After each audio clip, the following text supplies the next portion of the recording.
kami akan menganalisis tentang akar-akar demokrasi di Indonesia dan pengaruhnya pada sampai saat ini. Di sini kelompok saya ada Selmi, Reta, Itra, sama Sokak.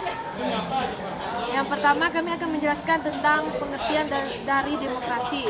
Demokrasi adalah bentuk pemerintahan di mana semua warga negaranya memiliki hak setara dalam pengambilan keputusan yang dapat mengubah hidup mereka. Yang kedua menjelaskan latar belakang lahirnya demokrasi di Indonesia. Latar belakangnya yang pertama, munculnya banyak gerakan di daerah menuntut integritas nasional.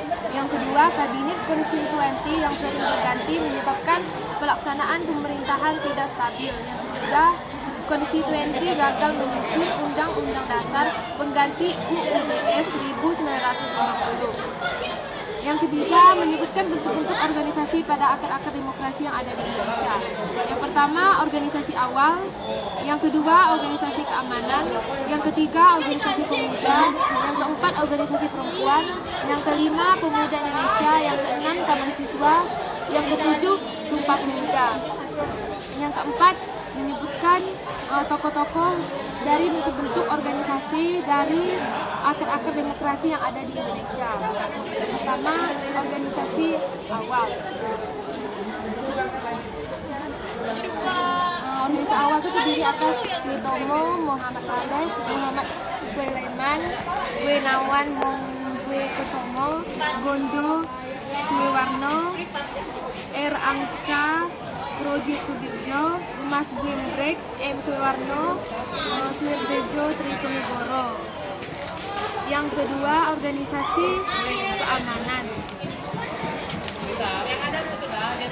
Organisasi keamanan terdiri dari tokoh-tokoh Franklin Delano Roosevelt, Joseph Stalin, Winston Churchill. Yang ketiga, organisasi pemuda digabung dengan pemuda Indonesia dengan Sumpah Pemuda, yaitu digabung menjadi 3. Serta tokoh-tokohnya adalah sebagai berikut. Yang pertama, Suenario Sastrowedoyo. Yang kedua, Amir Sarifuddin Harapan. 3, Muhammad Yamin, Djoko Marsaid, Suigondo Djoko Sibito, Johannes Leimena, Sarmudi Manyenkusokoro, Johan Muhammad Chai, Gumondur Charles Levan Senduk, Muhammad Rujadi Syur. Organisasi pemuda, tokoh-tokohnya R.A. Kartini, Sudikon Tokosono, Sabarudin, R.A. Sutina, Joyo Pranoto, dan R.R. Sukmini. Tokoh-tokoh dari Taman Siswa, Ki Hajar Dewantara. Yang kelima, menyebutkan kapan berdirinya bentuk-bentuk organisasi dari demokrasi di Indonesia. Yang pertama, dari organisasi awal, berdirinya itu Budi Utomo pada 20 Mei 1908. Indik Parti berdiri pada 25 Desember 1912 dan Serikat Islam berdiri pada 16 Oktober 1905. Organisasi keamanan berdiri pada tanggal 24 Oktober 1945.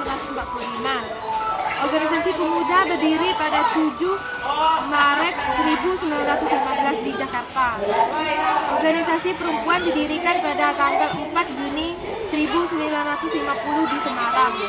Organisasi Pemuda Indonesia didirikan pada tahun 1927 di Bandung. Taman Siswa berdiri pada 3 Juli 1922. Sumpah Pemuda berdiri pada 20 Mei 1973. Berlanjut ke nomor 6, menganalisis pengaruh akar-akar demokrasi di Indonesia pada saat ini. Yang pertama, rakyat bebas bersuara. Yang kedua, peran serta musyawarah semakin terasa. Yang ketiga, tidak ada lagi pemerintahan otoritas. Nah, Sekian dari kelompok kami. Terima kasih.